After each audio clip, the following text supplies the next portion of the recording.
আসসালামু আলাইকুম ডিয়ার আইএস candidates. I hope all of you are fit and fantastic. আজকের এই লেসনে আমি আপনাদের সাথে আলোচনা করব এমন 7টি ভুল, যে 7টি ভুলের কারণে আইএস স্পিকিং এ আপনার একটি ভালো স্কোর আসে না। সো আপনি যদি এই 7টি ভুল এড়িয়ে চলেন, ইনশাল্লাহ আইএস স্পিকিং এ আপনি একটি ভালো স্কোর করতে পারবেন। সবার প্রথমে যে মিস্টেকটা আমাদের মধ্যে অনেকে করে থাকেন সেটা হচ্ছে যে মেমোরাইজ করা ট্রাই করেন।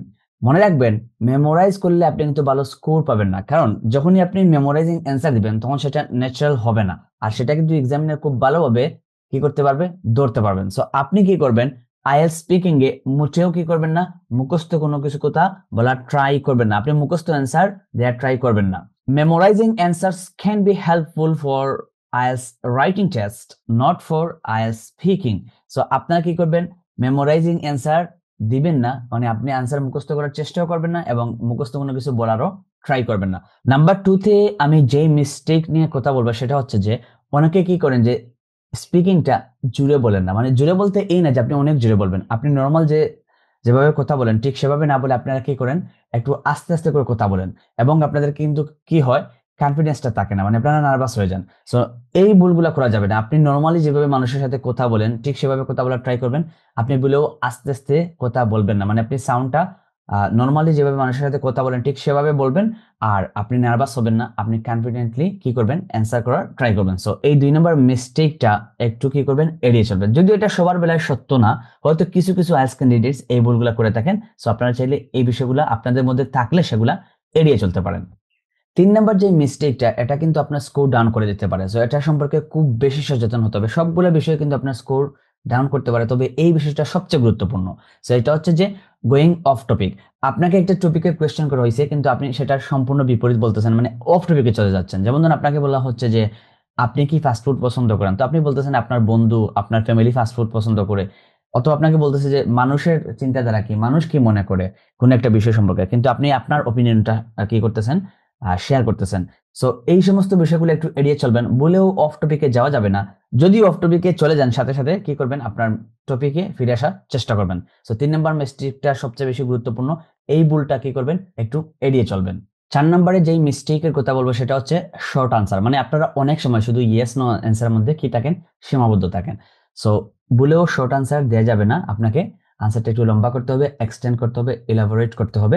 যদি আপনাকে একটা প্রশ্ন করা হয় যে আপনি কি গান শুনতে পছন্দ করেন, তাহলে আপনাকে বলতে হবে হ্যাঁ অথবা না, এবং কেন সেটা পছন্দ করেন অথবা করেন না সেগুলো একটু ডিটেলসে কি করতে হবে, বর্ণনা করতে হবে। সো শর্ট আনসার দেয়া যাবে না। নাম্বার 5-এ যেই ভুলটা আমরা অনেকেই করে থাকি সেটা হচ্ছে যে রিপিটিং দ্য সেম ওয়ার্ডস। আপনি ফ্রেজ বলেন বা ইডিয়ম বলেন বা যে কোনো একটা ওয়ার্ড বলেন, বারবার সেটা রিপিট করবেন না। বারবার যদি রিপিট করেন সেটা কিন্তু আপনার স্কোর ডাউন করতে পারে। সো আপনারা ভোকাবুলারি শেখার ট্রাই করবেন, ফ্রেজেস শেখার ট্রাই করবেন, এবং কি করবেন, আপনি চাইলে কিন্তু ইডিয়মসও শেখার ট্রাই করবেন। তবে একই জিনিস বারবার বলতে যাবেন না। ঠিক আছে, একই ওয়ার্ড যদি বারবার বলেন সেটা কিন্তু আপনার স্কোর ইমপ্রুভ করতে সাহায্য করবে না। সো আপনি কি করবেন, একই ওয়ার্ড বারবার বলবেন না।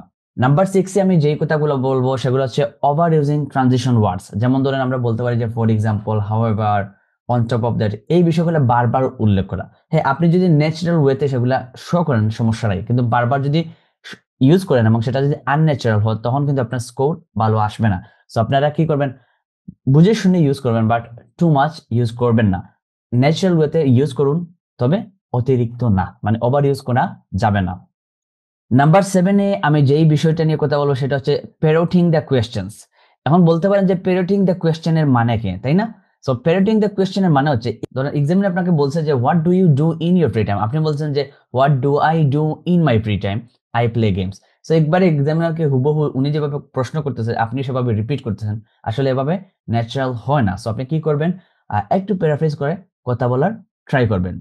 আর পুয়ার প্রোনাউন্সিয়েশন মানে হচ্ছে যে ধরেন একটা শব্দের উচ্চারণ, এটা কিন্তু অ্যাকসেন্ট না। উচ্চারণ ধরে আপনারা বলতে পারি যে আই, অনেকে বলেন যে I say, he সেইজ, he said. ওকে, তো এখানে উচ্চারণটা হবে কি, I say, he Sage, he said. অথবা আমরা বলতে পারি যে ধরুন আমরা অনেক সময় বলি যে রেস্টুরেন্ট, আসলে রেস্টুরেন্টটা হচ্ছে উচ্চারণ সঠিক না, এটা হবে রেস্টুরেন্ট। ওকে, অনেকে বলি যে ভেজিটেবল, ভেজিটেবল না কিন্তু। সো এই বিষয়গুলো হচ্ছে প্রোনাউন্সিয়েশন। সো প্রোনাউন্সিয়েশনটা ইমপ্রুভ করা লাগবে। ব্রিটিশদের মতো কথা বলতে লাগবে হবে না আর কি। আপনি ব্রিটিশ অ্যাকসেন্টে কথা বলা লাগবে না, আমেরিকান অ্যাকসেন্টেও কথা বলা লাগবে না। আপনি ব্যান্ড ডেসক্রিপ্টরে কোথাও পাবেন না যে অ্যাকসেন্টের জন্য কোনো মার্কিং করা হয়। সো উচ্চারণটা ক্লিয়ার করার ট্রাই করবেন, উচ্চারণটা কি করবেন, পারফেক্ট করার ট্রাই করবেন। আপনার কিসের জন্য, অ্যাকসেন্টের জন্য কোনো মার্ক দেওয়া হয় না, মার্ক দেওয়া হয় উচ্চারণের জন্য। সো শব্দের প্রোনাউন্সিয়েশন ভালো করার ট্রাই করুন, মানে উচ্চারণটা ভালো করার ট্রাই করুন। কিভাবে করবেন? ইউটিউবে ভিডিও দেখতে পারেন, প্রত্যেকদিন পডকাস্ট দেখলে, প্রত্যেকদিন আপনি ইউটিউবে ইংলিশ ভিডিও কনজিউম করলে কিন্তু আপনার জন্য উচ্চারণটা অনেক অনেক সহজ হবে। চাইলে রিপিট করতে পারেন, মিমিকিং করতে পারেন, এগুলো কিন্তু অনেক অনেক কাজে দিবে। সো আজকের মতো এখানেই। ভিডিওটি যদি ভালো লাগে তাহলে লাইক, কমেন্ট, শেয়ার করে সাথে থাকবেন।